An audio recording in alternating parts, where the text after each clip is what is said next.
FrugalSim videos are powered by Jetline Systems. Hello YouTube, this is Frugal, and this of course is the PMDG DC6 Cloudmaster in Microsoft Flight Simulator. This is going to be the first impressions video, and I'm going to do something a little bit different. Not that different actually to the olden days, in that what PMDG do, their aircraft are so complex, they typically ship with 1 or 2 tutorial flights. We are going to run the first tutorial flight here.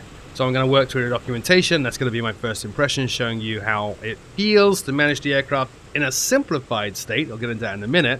On a simple trip, a short trip from Portland to Seattle. It's a beautiful looking plane, isn't it? Absolutely incredible. By the way, if you want to do this, yourself and load up the tutorial flight, look at the video I just did on how to find the documentation, because the tutorial flight plan that you'll need to load into the sim is in the same place as the documentation. So go look at that video if you don't know where the documentation is for this mighty aircraft. Alright, let's click on ready to fly and we'll start working through everything. As you can see, this thing is complicated, very complicated. 4 big radial engines that need to be fully managed, including the temperature and the cowl flaps and all that kind of stuff, and the manifold pressures on each of the engines, fuel flow. It's crazy. There's a ton of stuff to do in this aircraft. This is a study level aircraft. If you've never come across that term before because you're new to flight sim, and I know there's quite a few of you here, then study level means that every single system in this aircraft is simulated, and you will need to hit the manuals to learn and really master how to fly the aircraft. That's kind of the joy of study aircraft. For the nerds among us, is the joy of studying and learning. However, having said that, this particular aircraft actually has almost 2 modes of operation. The seat over there, which we typically nowadays call the co-pilot or the first officer, back when this aircraft was operating, was the seat for the flight engineer. And the flight engineer would manage a lot of the stuff to do with the engines and things like that. And that can be taken over down here. There's something called an AFE, which is an automated flight engineer. The AFE will run a lot of the automated stuff for you, so you can concentrate on just flying. We are going to use the AFE in today's flight. It's kind of a little bit like, I was going to say it's kind of like having an autopilot, but we are going to use the autopilot as well. So it really just, it simplifies it. So your path into learning this aircraft, if you're brand new to the DC6, is to use that AFE and get up to speed with what he does, while you're also getting up to speed with how the aircraft performs. Once you're comfortable with flying the aircraft and managing the aircraft as the pilot flying, then you can go and hit the manuals and learn all about the engines and the more complex stuff. If that makes any sense at all, I think I'm waffling a bit. Alright, now I have a couple of views set up using Microsoft Flight Sim's view system, so I can jump around the cockpit as I need to, which is kind of cool. There's the AFE over here, and we can click on this, and basically the AFE does everything a normal artificial flight engineer would do. If I click on before start or before takeoff or before landing, he'll run the normal checks that an AFE would in this aircraft and set the aircraft up into that required state. So in a minute, I think we're going to be running the after start, but I'm not going to do that for now. What we are going to do right now, though, is look up here. Because it's a simplified flight, we are doing... Oh, it's actually loaded there. It's kind of cool. Normally it doesn't. We're actually doing a flight by GPS, which is not true to the period of the aircraft. So if you want to fly this in the same way that it was flown in its heyday, you're going to be using radio navigation and VOR to VOR. However, these days, most aircraft have a GPS fitted, and the correct way to fly an aircraft today would be, of course, using GPS, and that's what we're going to do. So here's the GPS, and if we click on Flight Plan, it should... Aha! It's not. This is a bug in Microsoft Flight Sim, and I'll show you how to work around it. Oh, there it goes. It should show the flight plan, which is not, it wasn't showing, but the way you get that to show is you actually click on, press the N key on your keyboard, which will load up the navlog in Msfs, and as soon as you do that, it should refresh over here. So you can see here that we're flying from KPDX to BTG, then ALDA, there's a cumulative distance here, and then distance between each waypoint here. So fairly short flight, I think it's 120 odd miles in total, yeah, 112 miles in total. Not going to take too long to do, but that's all done. So the next thing that we need to do is we're going to set up the radial for, I think it's runway 34 at Seattle. Yeah, we're going to be landing at 34 left at Seattle. So we're going to set up that frequency down here. And the way we do it, just going to click on push here. That drops the cursor down into the radios, the navigation radio setting, and then we can go ahead and tune this to 110.75. So there's my 75. 110 there. Now we'll drop on down to the instruments. And this one, we're going to set the course to 343, which is the radial course to land on 34 left in Seattle.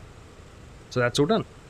Now, one other thing to do, by default, this aircraft will be set up to fly VOR to VOR, radio navigation, not GPS. The way we work around that, this is quite standard, is, you see down here it says GPS. If it doesn't say GPS for you, you're going to click the CDI button. You see it says VLOC, and then GPS. So we're going to go GPS. If that says VLOC, press the CDI button to go into GPS navigation. Alright, so with all that done, whoops, zooming in, with all that done, what we can do now is tell the automated flight engineer to run the after start checks. Start selected boost pumps. Off and off. Battery switch. Plane battery. Generators and inverters. So what he's doing now is he's running around everything that he's saying, and the fake captain is reading back. He's checking everything and making sure the switch is in the right place. After start checks complete. After start checks complete. Alright, so let's go to takeoff flow. What's going to happen is we're going to accelerate down the runway. You can see it's a nice bumpy runway as well, because Msfs does that, until we reach 100 knots, which is there.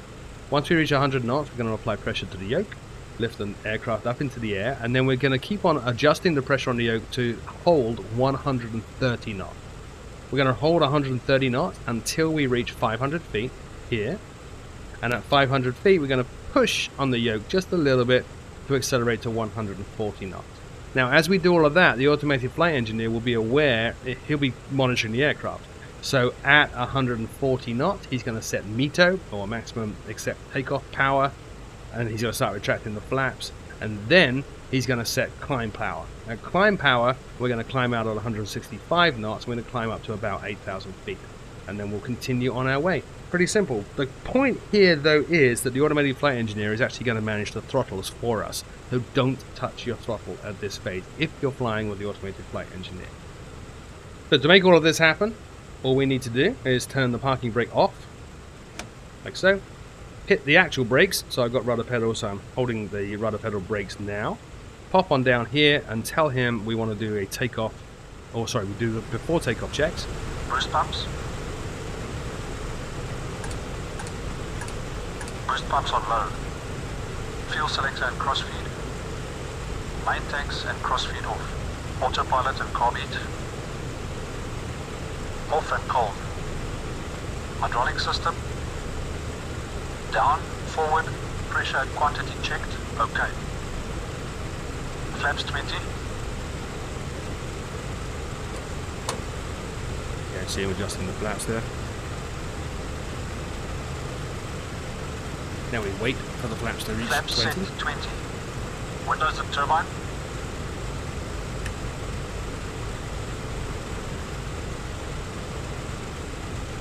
Closed and on. Controls. Gust lock released. Free. There we go. Pitot. On. Mixture and cowl flaps. Reach and locked. Set. Transponder. On. Landing lights.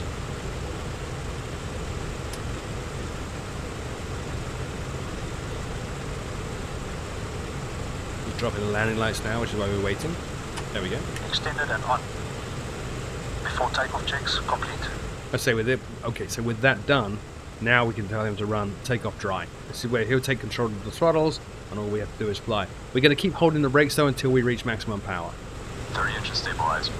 30 inches stabilized. So he's going to bring the manifold pressure up to 30 inches here and here on all 4 engines.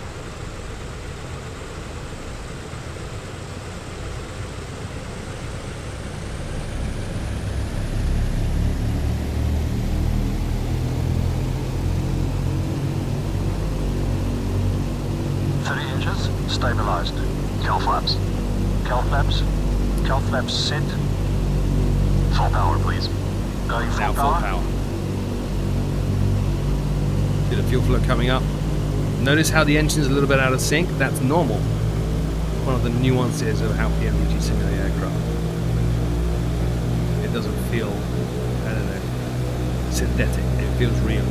Full power set. Right, full power set, brakes off. And we will accelerate, use the rudder pedals to stay centered on the runway, but we'll accelerate to 100 knots. Don't forget that's that marker there. Rotate, then 130 up to 500 feet, 140, sorry, 145 after that.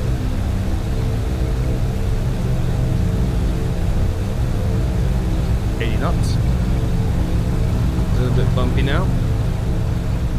And 100 knots. So smoothly applying back pressure on the yoke now. Up we go. Positive rate. Positive rate, gear up. Notice that he's bringing the gear up as well. I'm going to move my mouse so I can see my speed. Now I want to accelerate to 130 knots, remember. So it's quite a shallow climb. It's not like a modern jet. Alright, there's 130, so a bit more back pressure now, and I'll trim the aircraft so I don't have to keep on doing this. Coming up a bit more now. Flaps are coming up. Alright, now we accelerate to 145. And we'll turn the radio off, because we don't want to be bugged by those guys all the time. There we go. Meter power. Meter power now. Meter power, 48 inches, 2600 RPM. And we're going to hold 145 knots. We're accelerating, we don't want to be doing that right now.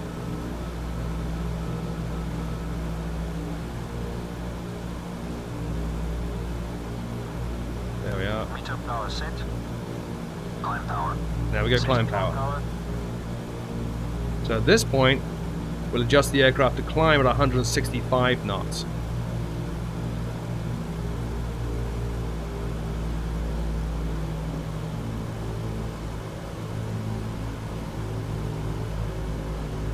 About there. We're using trim here to bring the nose up, to slow us down. The pitch of the aircraft is controlling the speed, not the power. Now it's hard to see what I'm doing, so I'm going to pop up here. We'll hit this button in the middle. Oops, no we won't.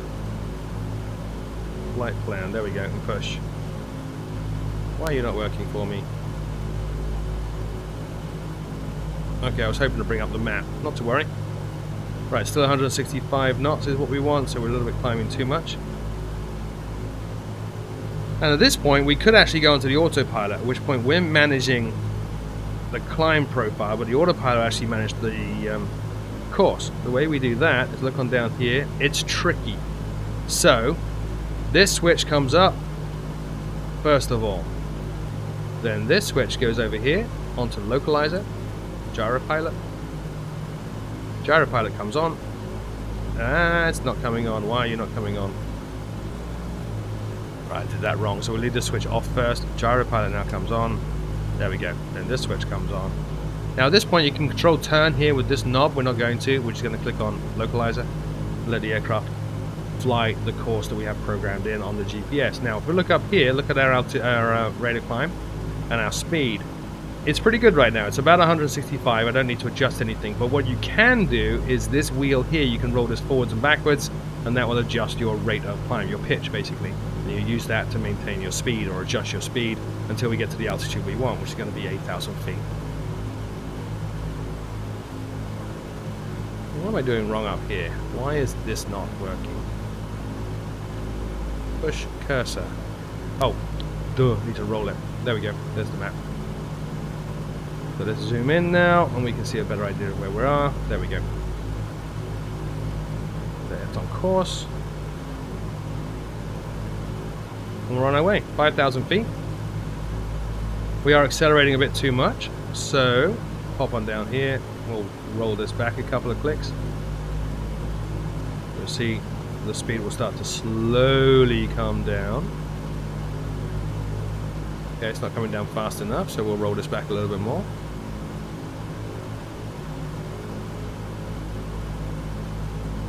See that subtle movement of the needle? It is very, very subtle. Beautiful aircraft.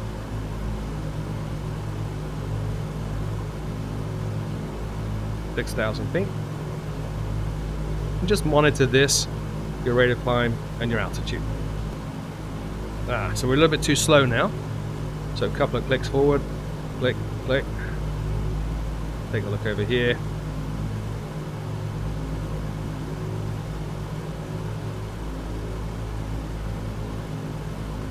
let's do it again. A couple more clicks.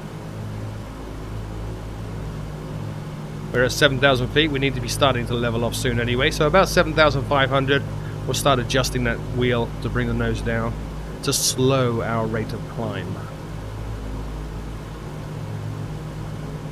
So if there were passages in the back, we're not throwing them around. We are a little bit too slow, but that's fine. So here's 7,500 now. Back on down here. Let's roll this about 3 or 4 clicks forward. Here's my rate of climb dropping. See that? And again.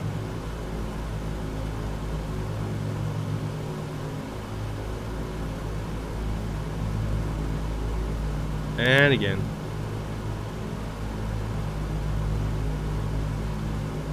So we've really slowed that rate of climb now. We're accelerating.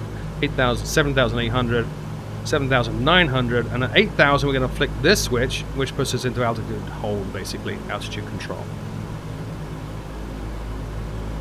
Which we'll do about now. There we go. Now at this point, notice this wheel's moving. That's the trim wheel. So the autopilot's managing the trim of the aircraft to get us level and hold the altitude that we were at when we set that switch. So it's 8,000 feet, and you see the nose is coming down. We'll start to accelerate now. And once that speed settles, that's our cruise speed, then we'll run the cruise checks. Alright, speed seems to be settling down, so cruise. Set cruise power, wait. Setting cruise power.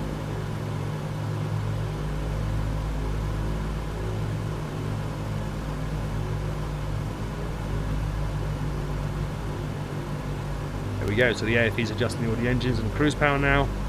We're holding 8,000 feet. We are on course. If we pop up here to the GPS, we're heading to Alder, 63 miles. Now, according to this tutorial, there's stuff in the tutorial to work out where you want to descend. I'll walk you through it now, but it's a little bit complex, which is our approach at one of the waypoints, High Pro, calls for us to be at 5,000 feet. So we want to slow down and configure flaps 20 by High Pro. So we should be at 5,000 feet about 10 miles prior. The change from 8,000 feet to 5,000 feet is 3,000 feet, so with a vertical speed of 5,500 feet per minute descending, it will take 6 minutes, 0.1 hours.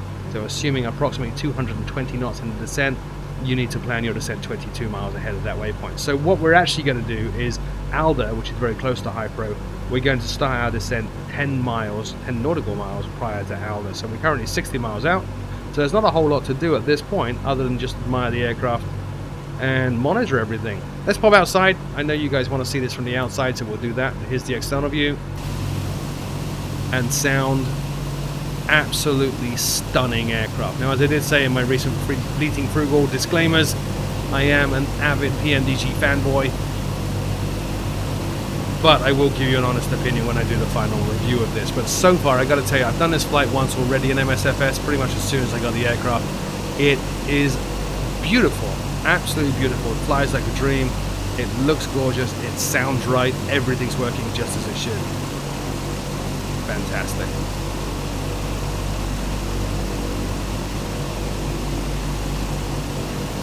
Amazing. Absolutely amazing. Alright, back in the cockpit. At this point, our job is really just to monitor. We're flying this very much like a jet airliner at this point because everything is automated with the autopilot and the AFB.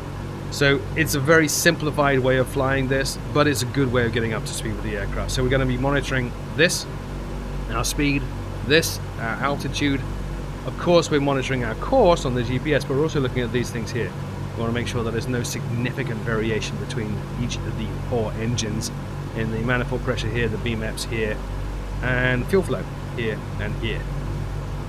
Now it's a little bit confusing because of the way these panels are organized, that you can look at this panel with its seam here and its seam here and think, aha, 3 dials, 3 engines. No, there's 4 dials. So fuel flow for engines 1 and 2 is here, and then on the second panel over here, that's 3 or 4, and so on and so on. And over here, oil pressures, fuel pressures, oil temps, and so on.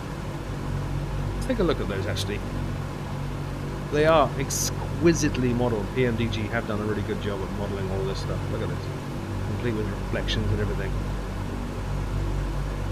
So we do have a bit of a discrepancy between engines 3 and 4 on the fuel flow. Again, perfectly normal. Not every radial engine is exactly the same as every other radial engine, so you are going to see some differences from time to time.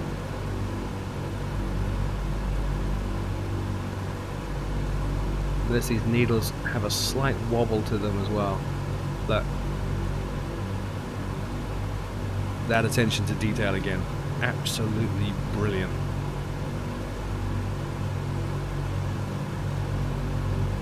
They're currently consuming about 6,500 pounds per hour of fuel.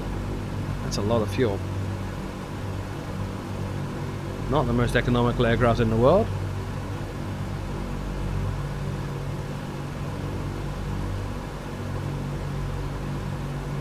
Incredible. Mount Rainier, I think it's that one, just outside Seattle. Pop on up here, 48 miles to go. So that will be the end of part 1 of this first impressions view of the PMDG DC6 Cloudmaster in Microsoft Flight Simulator. Keep an eye on the channel for part 2, where we'll be approaching Seattle, doing the descent and of course landing. As always, my name is Frugal. Thank you so much for watching, and until next time, I'll see you all very soon.